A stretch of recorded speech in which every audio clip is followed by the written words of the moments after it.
Bonjour à vous. Alors aujourd'hui, je m'apprête à fermer provisoirement le chapitre consacré au site mégalithique de Locmaria-Caire. On a vu dans les deux précédents épisodes le site du Grand Menhir Brisé, puis celui du dolmen de la Table des Marchands. Aujourd'hui, nous partons à la découverte du tumulus Ergra. Alors de quoi s'agit-il ? Eh bien, ce tumulus, c'est un tombeau dédié à un personnage unique, sans doute une éminence politique ou religieuse, voire les deux à la fois, de son temps, sachant qu'il a vécu au cours de la seconde moitié du 5e millénaire avant notre ère, ce qui nous fait quand même un bail de plus de 6000 ans. Alors c'est un monument qui paraît d'emblée moins spectaculaire que la formidable colline du tumulus Saint-Michel à Carnac. Néanmoins, ça reste quand même un monument imposant, ne serait-ce que par sa longueur, puisqu'il mesure 140 mètres de long. Partons donc à la découverte du tumulus Ergra, la dernière demeure du pharaon de Locmaria-Caire, juste après le jingle.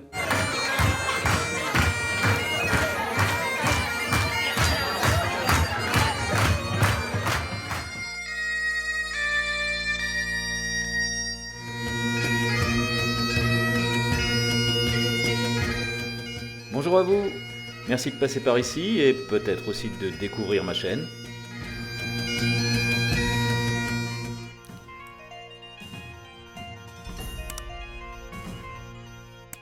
Avant de rentrer dans le vif du sujet, je pense qu'il est utile de préciser quelques notions ou termes, car on finit par se perdre un peu entre les cairns, dolmens, tertres et tumulus par exemple.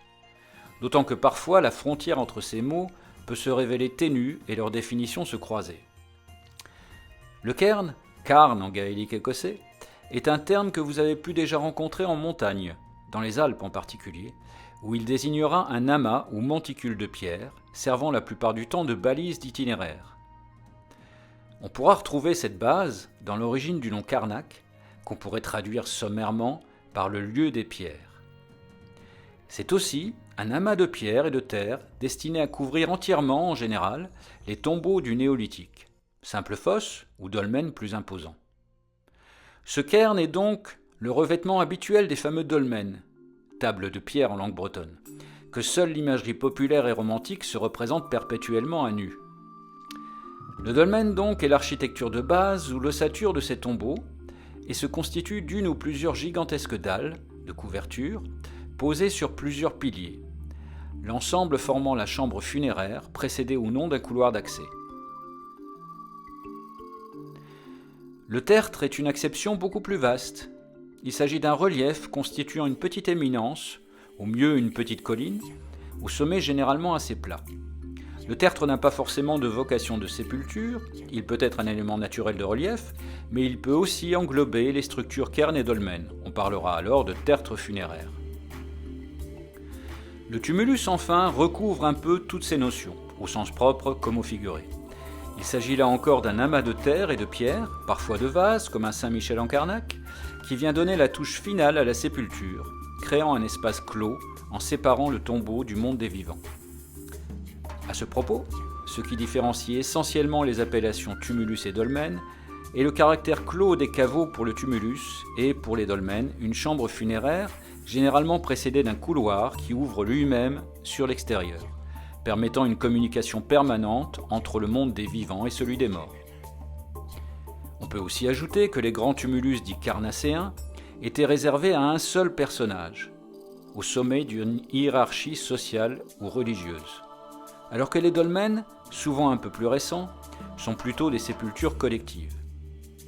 On considère en général que les tombes à couloirs ont succédé aux tumuli carnacéens, mais quelques chercheurs avancent que l'édification des sépultures collectives a coexisté avec celle des tombeaux individuels lors du 5e millénaire avant notre ère. Voilà pour ce point de vocabulaire un peu touffu, mais nécessaire. Revenons maintenant sur le site de Locmaria-Caire. Situé à l'est de Carnac, en périphérie du bourg de Locmaria-Caire, le tumulus Ergra se présente sous une forme trapézoïdale. Il mesure 140 mètres de long, 16 mètres de large au nord et 26 au sud, donc un peu plus long que celui de Saint-Michel, mais moins large, et surtout d'une hauteur modeste, car comprise entre 2 mètres et 2 mètres 50. On l'a vu, cette sépulture n'a été conçue que pour un seul personnage, un pharaon de l'époque en somme, au contraire de la table des marchands. Le caveau central est une pièce de 4 mètres de long, sur 1,80 m à 2,60 m de large, présentant des vestiges de dallage. Même si on a retrouvé des restes d'un couloir d'accès, ce dernier a dû servir uniquement lors de la construction, car il a été volontairement obturé ensuite. Enfin, le caveau est recouvert par une pierre qui provient de l'alignement de stèles.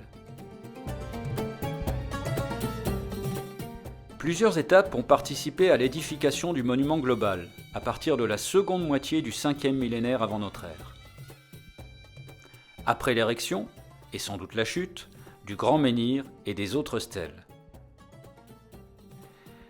D'abord, vers moins 4500, on a déjà un ensemble de petites fosses recouvertes de pierres. Puis, vers moins 4200, construction de la chambre funéraire devant abriter un personnage important. Le sol armoricain étant très acide, on n'a pas retrouvé de restes humains, au contraire du tumulus Saint-Michel. Enfin, vers moins 4000, extension du monument dans les deux directions, nord et sud, à base de limon maintenu par des murets de pierre. À l'époque des premières fouilles recensées, effectuées par Zacharie Le Rouzic en 1908, le monument se réduisait au cairn protégeant la chambre funéraire. Les extensions nord et sud étaient recouvertes de végétation ou exploitées en carrière de pierre pour la partie nord.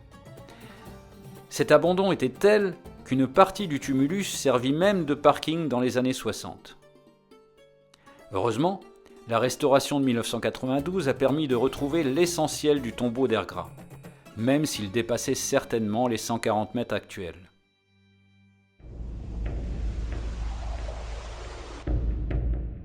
On a pu exhumer des armes en silex, des fragments de poterie et surtout des bijoux en varicite, 13 perles et une pendeloque.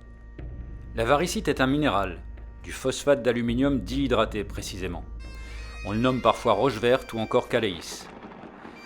Des études analysant plusieurs sites néolithiques armoricains ont conclu que ces minéraux pouvaient être issus de gisements situés sur la péninsule ibérique. Ceci peut témoigner des échanges entre communautés situées à de grandes distances l'une de l'autre durant la préhistoire. Cela pourrait aussi souligner le rayonnement culturel des sites armoricains au néolithique. Si vous souhaitez aller plus loin à propos de ces objets, vous retrouverez dans la présentation de cette vidéo 2 liens menant à ces études. Laissons maintenant reposer le pharaon armoricain où qu'il se trouve désormais. Voilà, c'est tout pour aujourd'hui. N'oubliez pas de liker la vidéo et surtout de vous abonner. Ça m'encourage à poursuivre ces présentations. La semaine prochaine, je vous propose une nouvelle parenthèse musicale avec le single du mois qui sort vendredi 6 septembre. D'ici là, eh bien ma foi, je vous souhaite une très bonne rentrée à toutes et à tous. À bientôt, Kenavo!